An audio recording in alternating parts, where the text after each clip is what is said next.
नमस्कार दोस्तों, मैं अमित सिंह स्वागत करता हूं आप सभी का। हम यहां पर पढ़ रहे हैं मैथमेटिक्स फॉर राजस्थान पटवार।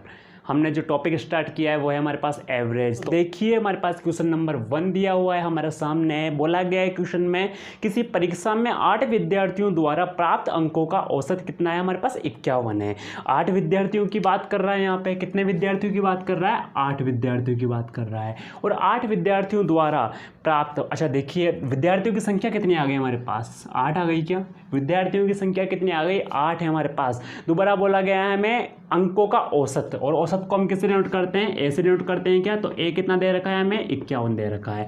चलिए यहाँ पर हमारे पास संख्या भी आ गई विद्यार्थियों की, इनका औसत भी आ गया 51 तथा अन्य विद्यार्थी, अन्य और विद्यार्थी बोल रहा है तो मतलब 9। इनके अलावा तो इसको हम N1 मान लें तो इसको कितना मानेंगे हम? N2। 9 विद्यार्थियों की बात कर रहा है। A1 हमारे पास 51 आ गया, तो 9 विद्यार्थियों का जो हमें एवरेज दे रखा है, औसत दे रखा है, वो है हमारे पास 68। ठीक है, ये हमारे पास आ गया है। हमें बोला गया है पूरे 17 विद्यार्थियों द्वारा प्राप्त अंकों का औसत।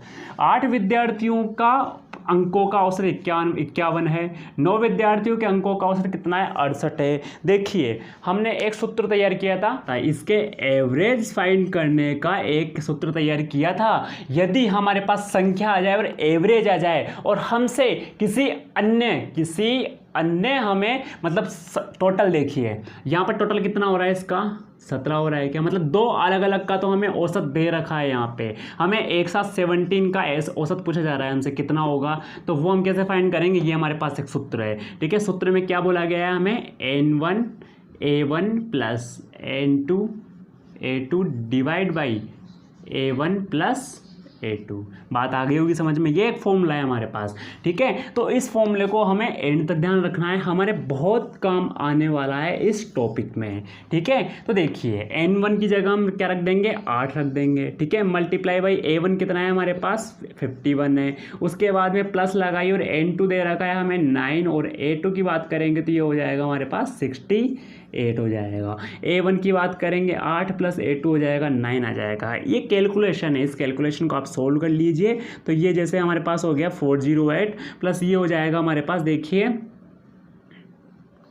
ये हो जाएगा हमारे पास 9 8 72 हो गया। ठीक है, और 9 6 कितना हो गया? 54। 54 प्लस 7 करेंगे तो 612 612 हो जाएगा। ठीक है, 8 प्लस 9 करेंगे तो कितना हो जाएगा हमारे पास? 17 हो जाएगा। इनको टोटल कर लीजिए। टोटल करेंगे तो ये हमारे पास आ जाएगा, यहाँ पे देख लीजिए 2, और ये हो जाएगा 1020 डिवाइड बाई 17 का इसमें हम डिवाइड करेंगे तो ये हो जाएगा 17 6 102 और 0। ये कितना हो गया हमारे पास? 60, जो कि क्या है हमारे पास? 17 विद्यार्थियों का औसत होगा। क्या होगा? 17 विद्यार्थियों का एवरेज होगा। बात समझ में आ गई होगी। तो इस प्रकार के हमारे पास क्वेश्चन आएंगे। आगे बढ़ते हैं हम नेक्स्ट क्वेश्चन की ओर। देखिए दोस्तों, क्वेश्चन नंबर 2 हमारे सामने में दिया हुआ है। बोला गया है यदि 6 विद्यार्थियों का औसत भार 50 किलोग्राम, 2 विद्यार्थियों का 51 किलोग्राम तथा 2 विद्यार्थी और इनका औसत भार 55 किलोग्राम है, तो कुल विद्यार्थियों का औसत भार होगा। 3 तरह के विद्यार्थी दे रखे हैं हमें, मतलब 3 बार में। देखिए किस प्रकार दे रखा है हमें कि N1 मतलब जो पहले जो फर्स्ट टाइम जो हमें दे रखे हैं, फर्स्ट स्टेप में 6 विद्यार्थी, इनका औसत हमें दे रखा है A1 कितना दे रखा है इसमें? 50 किलोग्राम। यदि N2 की बात करेंगे तो 2 विद्यार्थियों के बारे में बात कर रहा है, और इनका औसत कितना दे रखा है हमें? 51 दे रखा है। वहीं अगर N3 की बात करेंगे तो 2 विद्यार्थियों के बारे में बोला गया है, और इनका जो औसत दे रखा है वो दे रखा है हमें 55 किलोग्राम। बात समझ में आ गई होगी। जो 6 विद्यार्थी हैं उनका तो 50 किलोग्राम है। 2 विद्यार्थियों का औसत भार 51 है, 2 विद्यार्थियों का औसत भार 55 किलोग्राम है। तो टोटल का कितना होगा? और टोटल हमारे पास कितना दे रखा है इसमें? 10 विद्यार्थियों का हमें एवरेज निकालना है। 10 विद्यार्थियों का हमें एवरेज निकालना है। देखिए लास्ट क्वेश्चन में ओनली 2 विद्यार्थियों, मतलब 2 तरह के विद्यार्थियों की बात की जा रही थी। ठीक है, यहाँ पर 3 तरह की बात की जा रही है, तो कोई इशू नहीं है, फॉर्मूला वही लग जाएगा, सिर्फ उसके अंदर एक बढ़ जाएगा। जैसे कैसे? देखिए यहाँ पे A1 N1 plus A2 N2 plus A3 N3 divide by कितना हो जाएगा? A1 plus A2 plus A3। ये A1 A2 A3 सॉरी यहाँ पर लग जाएगा N1, क्या लग जाएगा n1 plus n2 plus n3। ठीक है, विद्यार्थियों की संख्या कितनी है भाई, औसत का मतलब यही तो होता है हमारा फॉर्मूला क्या है औसत का। औसत का हमारा फॉर्मूला है राशियों का योग बटे राशियों की संख्या, और राशि का मतलब यहां पर क्या आ रहा है, नंबर्स आ रहे हैं, संख्या आ रही है किनकी, विद्यार्थियों की। तो इसी प्रकार से हम पुट कर लेंगे कि जो वैल्यू हमें यहां पर दे रखी है वो हम इसमें पुट कर लेंगे। n1 6 दे रखा है, वहीं a1 हमें दे रखा है 50, कितना दे रखा है 50, वहीं पर ही n1 दे रखा है 6, ठीक है, प्लस a2 दे रखा है हमें 51 मल्टीप्लाई ये दे रखा है हमें 2, वहीं पर ही बात की जा रही है, प्लस 55 गुणा 2। ठीक है, देखिए सही लिख रहे हैं हम बिल्कुल। वहीं पर n1 plus n2 plus n3 हमें पता है टोटल कितना है 10 है, तो हम यहाँ पर 10 लिख देंगे। चलिए करते हैं हम इसको इससे मल्टीप्लाई कर देते हैं, तो ये हो जाएगा हमारे पास 300 प्लस वहीं पर इसकी बात करेंगे तो ये हो जाएगा 102, वहीं पर ही अगर हम इसकी बात करेंगे तो ये हो जाएगा 110 डिवाइड बाई 10। ठीक है, सबको क्या कर दो आप ऐड कर दो, सबको क्या कर दो आप टोटल कर दो, तो ये कितना हो जाएगा हमारे पास, देखिए 300 प्लस 102 ये हो जाएगा 402 प्लस 110, तो ये हो जाएगा 512 हो जाएगा। कितना हो जाएगा 512 हो जाएगा। इसकी कंप्लीट कैलकुलेशन करेंगे तो ये आ जाएगा 51.2, जो कि किसका एवरेज होगा, 10 विद्यार्थियों का क्या होगा, औसत होगा, 10 विद्यार्थियों का एवरेज होगा हमारे पास। बात आ गई होगी समझ में। आगे बढ़ते हैं अब हम नेक्स्ट क्वेश्चन की ओर। नेक्स्ट क्वेश्चन दिया हुआ है हमें 30 परिणामों का औसत 20 है तथा अन्य 20 परिणामों का औसत 30 है, सभी परिणामों का औसत क्या होगा, ये हमें इसके अंदर बताना है। तो देखिए नेक्स्ट क्वेश्चन में हमें दिया हुआ है 30 परिणामों का औसत। ठीक है, कितने परिणाम दे रखे हैं, 30 परिणाम। देखिए आप थोड़ा हम शॉर्ट में चलते हैं, ठीक है, थोड़ा हम टाइम बचाते हैं, ठीक है, समय की बचत करते हैं। तो 30 विद्यार्थियों के बारे में बात की जा रही है और बोला जा रहा है कि इनका औसत कितना है, हमारे पास 20 है। तो आप पहले भी हम ऐसे कर रहे थे कि जो नंबर से उनको एवरेज से मल्टीप्लाई कर रहे थे, तो वैसा ही कर देंगे हम, 30 गुणा 20 कर देंगे। 30 की बात की जा रही है, 30 का औसत कितना है, हमारे पास 20 है। वहीं पर ही आगे बोला जा रहा है अन्य 20 परिणामों का औसत, अन्य 20 परिणामों का औसत कितना दे रखा है, 30 दे रखा है। कितना दे रखा है, 30 दे रखा है। और हमें निकालना क्या है, सभी परिणामों का, मतलब इसको और इसको जोड़ दो। और औसत की बात कर रहा है, औसत की बात कर रहा है, तो टोटल मतलब राशियों का योग तो ऊपर आ जाएगा और राशियों की संख्या कहां पर आ जाएगी, नीचे आ जाएगी। हम जानते हैं कि राशियां कितनी है, यहाँ पे 30 है और 20 है, इन्हीं के बारे में तो बोला गया था हमें भाई।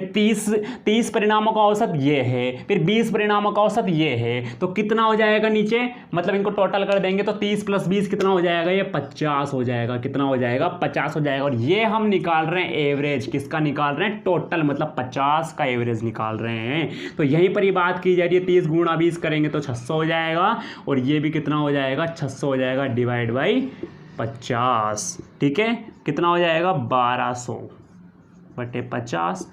ठीक है, ये कितना हो जाएगा, 24। तो औसत कितना आ जाएगा इसका, 24 आ जाएगा। कितनों का, 50 परिणामों का औसत कितना आ जाएगा हमारे पास, 24 आ जाएगा। ये नेक्स्ट क्वेश्चन आपके सामने है। क्वेश्चन में बोला गया है, क्वेश्चन के अकॉर्डिंग देखिए कितने लड़के हैं, टोटल 20 लड़के हैं, उनमें से 6 की प्रत्येक की लंबाई, 6 की लंबाई के बारे में बात की जा रही है। लंबाई दे रखी है, वो कितनी दे रखी है, 1.15 दे रखी है। वहीं पर ही आगे बढ़िए तो बोला गया है हमें 8 लड़कों की जो दे रखी है हमें, वो दे रखी है 1.10, मतलब 1 मीटर 10 सेंटीमीटर। ठीक है, वहीं पर ही आगे हमें बोला गया है कि शेष में प्रत्येक की लंबाई 1 मीटर 12 सेंटीमीटर है। अब देख लीजिए टोटल कितना दे रखा है हमें, 20 दे रखा है। 20 में से 6 यहां पर ले लिया, 8 यहां पर ले लिया, तो कितना बचेगा हमारे पास, देख लीजिए 6 बचेगा। कितना बचेगा, 6 बचेगा। और 6 को गुणा किससे कर देंगे, हम जानते हैं 1.12 हमें दे रखा है इनकी लंबाई का अनुपात। और अब बोला गया है हमें कि सबकी औसत लंबाई ज्ञात कीजिए, सबके लिए बोला गया है, तो इनको क्या कर दीजिए आप, टोटल कर दीजिए। क्या कर दीजिए आप, इनको टोटल कर दीजिए। एवरेज पूछा गया है कितनों का, 20 विद्यार्थियों में, 20 लड़कों का, तो 20 से डिवाइड कर दीजिए। इसको बात समझ में आ गई होगी। 6 गुणा 1.15 कीजिए, फिर 8 गुणा 1.10 कीजिए, 6 गुणा 1.12 कीजिए, सबको टोटल कर लीजिए और 20 से डिवाइड कर दीजिए, एवरेज हमें मिल जाएगा। तो ये हो जाएगा हमारे पास 6.9 इसका, प्लस ये हो जाएगा 8.8 प्लस ये हो जाएगा हमारे पास 6.72 डिवाइड हो जाएगा 20 से, ये हो जाएगा हमारे पास 22.42 कितना हो जाएगा, 22.42 हो जाएगा डिवाइड बाई 20। ठीक है, बात समझ में आ गई होगी।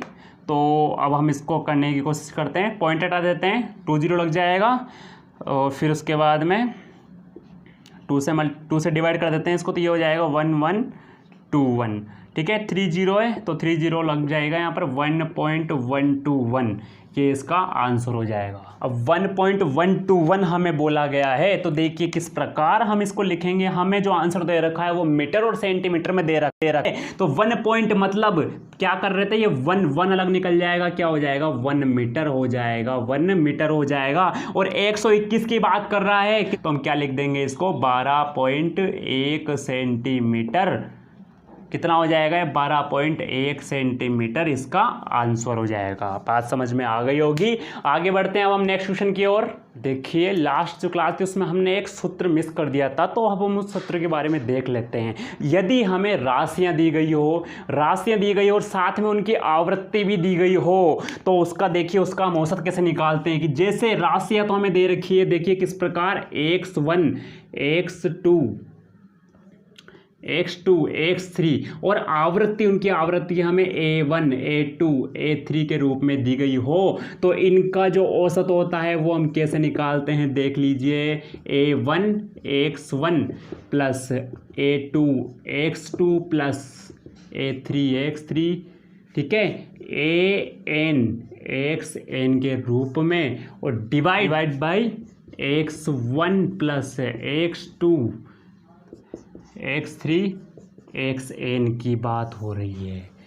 ठीक है, तो ये हमारे पास इनका एवरेज हो जाएगा। अब देखिए ऐसा हमारे सामने क्वेश्चन निकल के आ रहा है, तो इस सूत्र की सहायता से हम उस क्वेश्चन को सॉल्व करते हैं। क्वेश्चन हमें सामने दिया गया है, क्वेश्चन के अकॉर्डिंग हमें बोला गया है कि निम्नलिखित संख्याएं 1 2 2 3 3 3 इस प्रकार से हमें 7 तक दे रखा है, का अंकगणितीय माध्य क्या होगा। इस प्रकार से हमें इसको करना है। हम जानते हैं कि a1 मतलब देखिए आवृत्ति, अब आवृत्ति का मतलब मैं आपको यहाँ पर समझा देता हूँ कि यहाँ पर जो संख्या दे रखी है हमें, वो दे रखी है जैसे 1 तो कितनी बार आ रहा है, 1 बार, तो इसकी आवृत्ति क्या हो जाएगी, 1 हो जाएगी। 2 कितनी बार आ रहा है, 2 बार, तो इसकी आवृत्ति कितनी हो जाएगी, 2 हो जाएगी। और 3 हमारे पास 3 बार आ रहा है, तो इसकी आवृत्ति कितनी हो जाएगी, 3 बार हो जाएगी। 4 इसी प्रकार से तो हमें दे रखा है। ठीक है, और कहाँ तक, 7 तक दे रखा है। ठीक है ना, और 7 की आवृत्ति कितनी हो जाएगी हमारे पास, 7 हो जाएगी। कितनी हो जाएगी हमारे पास, 7 की आवृत्ति 7 हो जाएगी। तो इसी प्रकार से हम इस फॉर्मूले में इसको पुट कर देते हैं।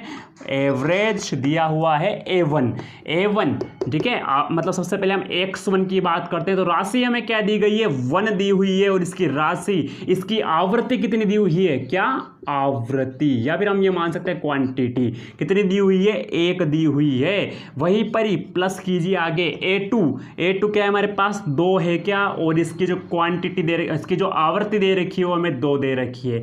ऐसे ही हम आगे तक चले जाएंगे, इसमें 3 गुणा 3 हो जाएगा, क्या, प्लस 4 गुणा 4 प्लस 5 गुणा 5, 6 गुणा 6 प्लस 7 गुणा 7 डिवाइड बाई, अब देखिए अब हमें बोला गया है x1 मतलब हमारे पास जो राशि है, पहली राशि, दूसरी राशि 3 प्लस 4 प्लस 5 प्लस 6 प्लस 7। ठीक है, इसी प्रकार कर लीजिए, इसको मल्टीप्लाई करेंगे तो 1 हो जाएगा। ठीक है, इसको मल्टीप्लाई करेंगे तो कितना हो जाएगा, 1 हो जाएगा। आगे आ जाएगा 4, फिर 9 हो जाएगा, 16 हो जाएगा, 25 प्लस 36 प्लस 49, यही हो जाएगा, प्लस 49 हो जाएगा। डिवाइड करेंगे तो ये हो जाएगा हमारे पास 1 + 2 3 + 3 6 हो जाएगा, प्लस 4 10 15 प्लस 6 21, और ये टोटल हो जाएगा हमारे पास 28 हो जाएगा। इन सबको टोटल कर लीजिए, सबको टोटल कर लेंगे तो हो जाएगा हमारे पास 140 डिवाइड बाई 28, जो कि कितने टाइम आ जाएगा, 5 टाइम, मतलब इनका जो एवरेज होगा वो कितना आ जाएगा हमारे पास, 5 आ जाएगा। कितना आ जाएगा? 5 आ जाएगा। मैं इस क्वेश्चन को फिर से रिपीट कर देता हूं। ये फॉर्मूला हमने यहाँ पे तैयार किया है। फॉर्मूला किसके लिए? कि यदि हमारे पास क्या आ जाए? राशियां आ जाए। क्या आ जाए? राशियां आ जाए, ठीक है, और उनकी संख्या आ जाए, और यहां पर हमें मिल जाए उनकी आवृत्ति भी। मतलब कि ये राशियां, जैसे 1 दे रखा है तो कितनी बार दे रखा है। यदि हमसे पूछ लिया जाए कि 7 राशि है, ये इसकी आवृत्ति क्या होगी, तो 7 यहां पर 7 बार दिया हुआ है, तो इसकी आवृत्ति भी कितनी हो जाएगी? 7 हो जाएगी। तो इसी प्रकार से इसमें पुट कर देना है हमारे पास जो भी दे रखा है क्वेश्चन के अंदर, और आंसर हमें मिल जाएगा। इसका एवरेज हम निकाल सकते हैं। आगे बढ़ते हैं नेक्स्ट क्वेश्चन की ओर। 1, 3, 5, 7, 9, 11 इन 25 संख्याओं का औसत कितना होगा? देखिए टोटल हमें यहाँ पर जो दे रखी है विषम संख्याएं दे रखी है, और सभी विषम संख्याएं क्या है हमारे पास? क्रमागत है, ठीक है, ये हमें पता चल गया होगा, ठीक है। अभी इसमें टोटल हमारे पास कितनी होनी चाहिए? 25 संख्याएं होनी चाहिए, मतलब 25 विषम संख्याएं होनी चाहिए, ठीक है। अब इनका हमें क्या निकालना है? यहाँ पे इनका हमें निकालना है औसत निकालना है। क्या निकालना है? एवरेज निकालना है। अब देखिए इसके कई तरीके हैं, ठीक है। एक तरीका तो ये है कि आपने 5 संख्याएं तो यहाँ पर लिख ही ली है, आप 20 संख्याएं और लिख लीजिए विषम संख्याएं, और फिर हम जो हमने फॉर्मूला तैयार किया है उसके अकॉर्डिंग निकाल सकते हैं। यहीं पर ही अगर हम दूसरा तरीका देखते हैं तो देखिए दूसरा तरीका, देखिए हमें पता है कि इनका टोटल योग कितना है हमारे पास। देखिए हम जानते हैं कि एन जो 25वां नंबर है, 25वां नंबर हम उसको एन मान के चलते हैं। क्या मान के चलते हैं? हम उसको एन मान के चलते हैं। और यदि योग की बात की जाएगी तो क्या हो जाएगा हमारे पास? एन स्क्वायर हो जाएगा। और देखिए औसत की बात करेंगे हम, औसत की जब बात करेंगे तो औसत क्या होता है? हम जानते कि एन स्क्वायर डिवाइड बाई कितनी संख्याएं हमारे पास? एन संख्याएं हैं, तो एन से हम डिवाइड कर देते हैं। कितना बच रहा है? एन बच रहा है। और एन हम जानते हैं कि कितना है हमारे पास? नंबर ऑफ ऑड नंबर्स जो कितना है हमारे पास? 25 है। कितना है? 25 है। तो यही हमारे पास इसका आंसर हो जाएगा। यही इसका क्या हो जाएगा? एवरेज हो जाएगा, क्योंकि एवरेज हमने एन निकाला और एन का मतलब क्या हुआ? 25 हो गया। बात समझ में आ गई होगी। आगे बढ़ते हैं नेक्स्ट क्वेश्चन की ओर। क्वेश्चन में बोला गया है हमें 4 क्रमागत सम संख्याओं का औसत 15 है, तदनुसार उनमें दूसरे नंबर की सबसे बड़ी संख्या कितनी होगी? ठीक है, 4 क्रमागत की बोल रहा है हमें, ठीक है। हमें पता नहीं है ना, हमें पहली सम संख्या पता है ना चौथी सम संख्या पता है, तो हम क्या मान लेंगे? उसको x मान लेंगे। यदि x हमने प्रथम संख्या मान ली है, पहली संख्या मान ली है, तो आगे क्या हो जाएगा? x + 2 हो जाएगा। क्या ये भी क्या सम संख्या होगी? उसके बाद में x + 4, उसके बाद में x + 6 हो जाएगा। बात आ गई होगी समझ में। और हमसे बोला गया है कि इनका जो औसत दे रखा है वो कितना दे रखा है हमारे पास? 15 है। इनका औसत कितना दे रखा है हमारे पास? 15 है। और औसत की डेफिनेशन क्या होती है? इन सब का योग प्लस इन सब का योग कर दीजिए, डिवाइड कर दीजिए आप किससे? कितनी संख्याएं दे रखी है, कितनी सम संख्या? 1, 2, 3, 4 कितनी दे रखी है? 4 दे रखी है। इन सब का औसत है हमारे पास 15 है। कितना है? इन सब का औसत 15 है। तो देखिए क्या करेंगे हम, हमें पता है कितने एक्स आ रहे हैं यहाँ पे, हम जानते हैं यहाँ पर 4 एक्स है हमारे पास। कितने एक्स है? 4 एक्स है। और प्लस कितनी संख्याएं दे, नंबर्स कितने दे रखे, इनका टोटल कर लेंगे तो ये हो जाएगा हमारे पास 12 हो जाएगा। कितना हो जाएगा? 12 हो जाएगा। 4 को 15 के पास ले जाइए, जो कि कितना हो गया? 60 हो जाएगा, 60 हो जाएगा।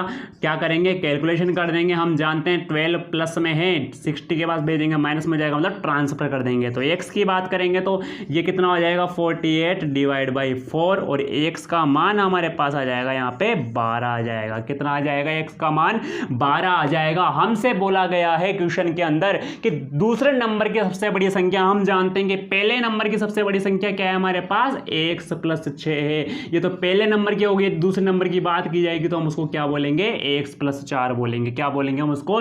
x + 4 बोलेंगे, जो कि दूसरे नंबर की सबसे बड़ी संख्या है। ठीक है, x की बात की जा रही है, x बराबर 12 है, प्लस 4 बराबर कितना हो जाएगा? 16 हो जाएगा। कितना हो जाएगा? 16 हो जाएगा। बात समझ में आ गई होगी। ठीक है, इसी प्रकार के क्वेश्चन भी बन सकते हैं। आगे बढ़ते हैं नेक्स्ट क्वेश्चन की ओर। ये नेक्स्ट क्वेश्चन में हमें बोला गया है 100 से कम सभी विषम संख्याओं का औसत क्या होगा। 100 से कम की बात कर रहा है और विषम संख्याओं की बात कर रहा है, तो हम जानते हैं 100 से कम मतलब शुरुआत कहाँ से होगी? 1 से होगी क्या? फिर क्रमागत मतलब 3 आ जाएगा, फिर 5 आ जाएगा, फिर 7 आ जाएगा। और बोला गया है कि 100 से कम, तो क्या 100 सम संख्या विषम संख्या होती है क्या? 100 नहीं होती। उससे पहले कौन होता है? 99, जो कि ही विषम संख्या होती है। तो 1 से लेके क्रमागत 99 तक विषम संख्याओं की यहाँ पर बात की जा रही है और बोला गया है कि इनका औसत क्या होगा। तो हम जानते हैं विषम संख्याओं का औसत हमने किस प्रकार निकाला, इसका जो फॉर्मूला तैयार किया है वो हमने किस प्रकार किया है। देखिए 1 3 5 7 यदि ऐसा आ जाए और बोला जाए कि विषम संख्याओं की बात की जा रही है तो जो लास्ट नंबर होता है वो क्या होता है 2n-1 होता है। हम क्या करते हैं इनकी तुलना करते हैं। हम क्या करते हैं इनकी तुलना करते हैं। 2n-1 इक्वल टू कितना हो जाएगा 99 हो जाएगा। 2n बराबर -1 है इधर भेजेंगे तो +1 हो जाएगा जो कि 100 और n का मान हमें यहाँ पर मिल जाएगा कितना हो जाएगा 50 हो जाएगा। और हम जानते हैं कि विषम संख्याओं का औसत क्या होता है n होता है, जो कि n हमें मिल चुका है और n ही क्या होगा इनका एवरेज होगा और n बराबर है हमारे पास 50। बात आ गई होगी समझ में, यही इसका आंसर हो जाएगा। आगे बढ़ते हैं नेक्स्ट क्वेश्चन की ओर। क्वेश्चन में हमसे बोला गया है यदि 6 क्रमिक सम संख्याओं का औसत 25 हो, 6 क्रमिक सम संख्या की बात कर रहा है, हमें नहीं दे रखा, एक भी सम संख्या हमें नहीं बताया गया, 6 क्रमिक की बात कर रहा है तो पहली मैं मान लेता हूँ x, दूसरी क्या हो जाएगी x+2, कितनी हो जाएगी हमारे पास x+2। यदि तीसरी की बात की जाएगी तो x+4 हो जाएगी, x+6 हो जाएगी, ठीक है, चौथी संख्या। और पांचवी संख्या की पांचवी सम संख्या की बात की जाएगी तो x+8 और x+10। x+10 तक हमारे पास 6 क्रमिक सम संख्या हो जाएगी। हमें बोला गया है इनका औसत कितना है 25 है। कितना है इनका औसत 25 है, ठीक है। क्वेश्चन देखिए, क्वेश्चन में क्या बोला गया है। देखिए क्वेश्चन में हमसे बोला गया है कि सबसे छोटी मतलब x और सबसे बड़ी मतलब x+10 का अंतर कितना होगा। तो हम देख लेते, सबसे छोटी x है और सबसे बड़ी, तो सबसे बड़ी है तो बड़ी में से छोटे को माइनस करते हैं तो x+10 में से माइनस करेंगे किसको, x को माइनस करेंगे। किसको माइनस करेंगे हम यहाँ पे x को माइनस करेंगे, ठीक है। तो ये कितना हो जाएगा, x कैंसिल हो जाएगा तो क्या बच जाएगा हमारे पास 10 बच जाएगा। तो इनका अंतर कितना आ जाएगा 10 आ जाएगा। ये क्या एक शॉर्ट तरीका है क्या हमारे पास, इस तरह के क्वेश्चन आ जाए तो, ठीक है। आगे बढ़ते हैं अब हम नेक्स्ट क्वेश्चन की ओर। देखिए अब नेक्स्ट क्वेश्चन हमें दिया हुआ है। क्वेश्चन में बोला जा रहा है 2 और 22 के बीच सभी विषम पूर्णांकों का औसत क्या होगा। 2 से 22 के बीच की बात कर रहा है, मतलब हम जानते हैं कि 2 और 22 दोनों ही विषम संख्याएं नहीं होती है, ठीक है। तो 2 के बाद हम चलेंगे 3 क्या विषम संख्याएं होती है, बिल्कुल होती है। अब उसके बाद में क्रमानुसार हम चलते जाएंगे, ठीक है। तो देखिए हमें चलना है 22 की बात कर रहा था यहाँ पे, हाँ 21 तक चलना है क्योंकि 22 से पहले 21 आता है जो कि एक विषम संख्या है, ठीक है। 15 हो जाएगा, 17 फिर 19 फिर 21। ये क्या हमारे पास विषम संख्याएं हो गई क्या, 3 से लेके 21 तक मतलब 2 से 22 के मध्य हो गई क्या विषम संख्या है। बोला गया है कि इनका औसत क्या होगा। तो देखिए अगर क्रमानुसार आ जाए तो मैंने आपको इसका एक शॉर्ट तरीका बताया था, आप देख सकते हैं। बाएं से चलिए कितने नंबर, 5 नंबर, दाएं से चलिए कितना 5 नंबर, टोटल हमारे पास कितना है यहाँ पे 10 है क्या, तो 5 तो बाएं से चलिए और 5 ही आप दाएं से चलिए। बीच में क्या बच रहा है, क्या 11 और 13 के बीच में 12 आता है क्या, तो ये 12 ही हमारा क्या होगा, एवरेज होगा। क्या होगा हमारा एवरेज होगा। ये एक शॉर्ट तरीका है। और फिर आपके पास सूत्र है ही सही कि राशियों का योग बटे राशियों की संख्या, या फिर विषम संख्याओं का जो हमने बताया था कि n जो हमने इसका एवरेज निकाला था, ठीक है, उस प्रकार भी आप इसको कर सकते हो। बात आ गई होगी समझ में। देखिए नेक्स्ट क्वेश्चन है हमारे सामने। क्वेश्चन में हमसे बोला गया है किसी वर्ष में एक व्यक्ति की मासिक औसत आय जो कि 3,400 रुपए मतलब 3,400 रुपए है और पहले 8 महीनों की औसत मासिक आय 3,160 रुपए है। अंतिम 5 महीनों की औसत मासिक आय 4,120 रुपए है। तो वर्ष के 8वें महीने की आय होगी। देखिए क्वेश्चन के अकॉर्डिंग बोला गया है, हमें 8 महीनों की बात की जा रही है और बोला गया है 3,160 रुपए, 3,160 रुपए उसकी क्या है, आय है, औसत है 3,160 रुपए। और यहीं पर ही अगर बोला गया है क्वेश्चन के अंदर अंतिम 5 महीनों का, तो अंतिम 5 महीनों का क्या हो जाएगा, इसमें 4,120 हो जाएगा, 4,120 रुपए हो जाएगा। और हमें बोला गया था कि 12 महीने का कितना है, 3,400 रुपए। तो 8वें महीने की आय पूछा गया है, मतलब 8 महीने का हो गया 5 महीने का हो गया, दोनों को आप क्या कर दीजिए, प्लस कर दीजिए। ये तो 8 महीने का टोटल हो गया शुरू से लेके 8 महीने तक का, और ये अंतिम 5 महीनों का हो गया। ये तो शुरू से 8 महीने का और ये अंतिम 5 महीनों का हो गया, और माइनस हम कर देंगे इसमें से 12 महीनों का, क्योंकि हमें निकालना है 8 महीनों का, और हम जानते हैं कि 12 महीनों का कितना दे रखा है हमें, 3400 रुपए दे रखा है। टोटल कर लीजिए इसको, ठीक है, लिख लीजिए 8 से कितना हो जाएगा, 8 से हो जाएगा 48 हो जाएगा, 8 प्लस 4 करेंगे हम तो ये हो जाएगा हमारे 12, ठीक है, 8 3 कितना हो जाएगा, 24 हो जाएगा, 24 और 1 25 हो जाएगा, 25,280 किसका आ जाएगा, 8 महीनों का आ जाएगा। वहीं पर ही अगर 5 महीनों की बात की जा रही है तो कितना हो जाएगा, 5 दूनी 10 हो जाएगा, 5 और 6 5 और 20 हो जाएगा, 20,600 हो जाएगा 5 महीनों का।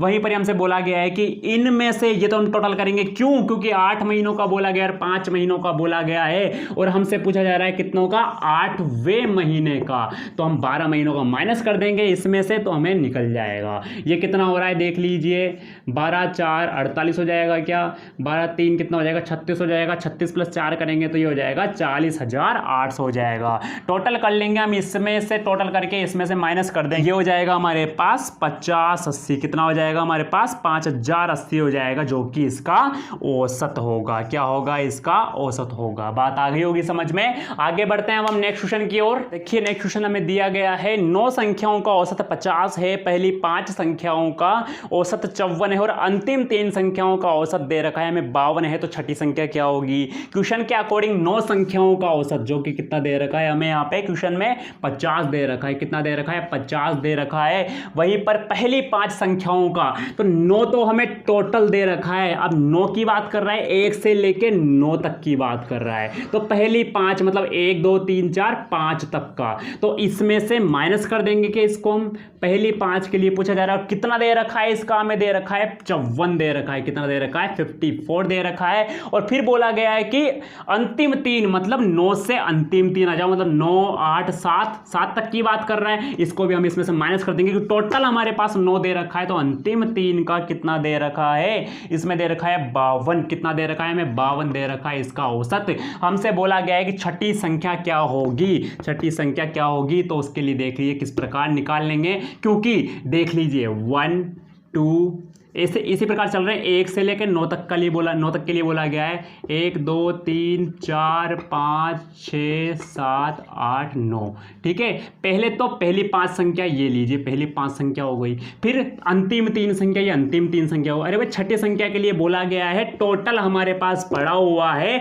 इसमें से इसको और इसको हम माइनस कर देंगे, तो क्या ये छठी संख्या बच जाएगी क्या हमारे पास, और छठी संख्या का औसत ही हमें फाइंड करना है। तो देखिए कितना हो जाएगा, यहाँ पर इसको करिए आप, तो इसको मल्टीप्लाई करेंगे तो ये हो जाएगा हमारे पास 450 माइनस ये कितना हो जाएगा, 5 और 20 5 5 25 और 2 कितना हो जाएगा 27, मतलब 270 माइनस ये हो जाएगा 3 2 6 और ये 156 हो जाएगा, ठीक है। इसको टोटल हम इसके कैलकुलेशन कर लेंगे, आएगा हमारे पास 24 हो जाएगा, कितना हो जाएगा हमारे पास 24 हो जाएगा इसका एवरेज, कौन से का, 6वें नंबर का, 6वें नंबर का एवरेज कितना हो जाएगा 24 हो जाएगा। बात समझ में आ गई होगी।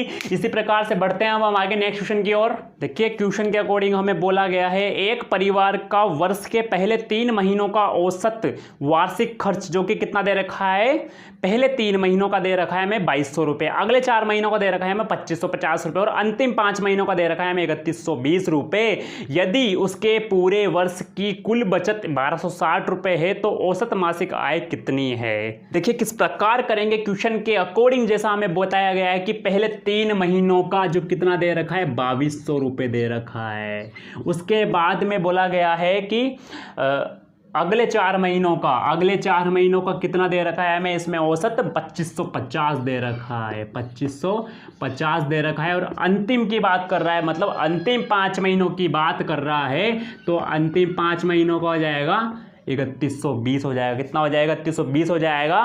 कल लीजिए इसकी कैलकुलेशन कितनी हो रही है हमारे पास, 6600 हो रही है क्या, प्लस ये कितना हो जाएगा 4 5 20 हो जाएगा, 20 और 2 22 हो जाएगा, 4 दूनी 8 हो, ये 10,200 हो जाएगा, प्लस ये इन सब का टोटल कर लेंगे, इन सब का टोटल हमारे पास आ जाएगा यहाँ पे 32,400। कितना हो जाएगा? 32,400 रुपये टोटल हो जाएगा। अब बात की जा रही है कि इनकी कुल बचत 1260 रुपये है। मतलब ये तो क्या हो गया? खर्चा हो गया। ये तो क्या हो गया? इनका खर्चा हो गया। खर्चा कितना हो गया? 32,400। और इनकी जो बचत है वो दे रखी है हमें 1260 रुपये। ठीक है, टोटल कर लेते हैं हम। देखिए टोटल क्यों कर रहे हैं? क्योंकि हमें बोला गया है मासिक आय कितनी है। तो जब हम खर्च को इसके जो औसत जो खर्च है, औसतन जो खर्च है, उस खर्च को और इसके जो बचत है उसको हम जब जोड़ देंगे, टोटल कर देंगे, इनका योग कर देंगे, तो हमारे पास क्या है? इसको टोटल कर लेंगे तो ये हमारे पास आ जाएगा यहाँ पे 33,660 रुपये। कितना आ जाएगा? 33,660 रुपये आ जाएगा। और ये तो हमें जो बोला गया है ये हमारे पास दिया गया है पूरे 1 ईयर का दिया गया है। किसका दिया गया है? पूरे 1 ईयर का दिया गया है। हमें सिर्फ 1 महीने का पूछा जा रहा है, तो हम क्या कर लेंगे? 33,660 में 12 का भाग दे देंगे। उससे क्या होगा कि हमें 1 महीने का मिल जाएगा। जैसे कि 12 2 कितना हो जाएगा? 24 हो जाएगा। 9 ये हो जाएगा 2805। कितना हो जाएगा? 2805 रुपये इसकी क्या हो जाएगी? मंथली इनकम हो जाएगी। बात आ गई होगी समझ में। इसी प्रकार के हमसे क्वेश्चन पूछे जा सकते हैं एग्जाम के अंदर। इसी प्रकार के हमसे क्वेश्चन पूछे जा सकते हैं एग्जाम के अंदर। तो इतना काफ़ी आज के लिए हमारे पास। दोस्तों अब हम मिलते हैं नेक्स्ट क्लास में नए क्वेश्चन के साथ। धन्यवाद।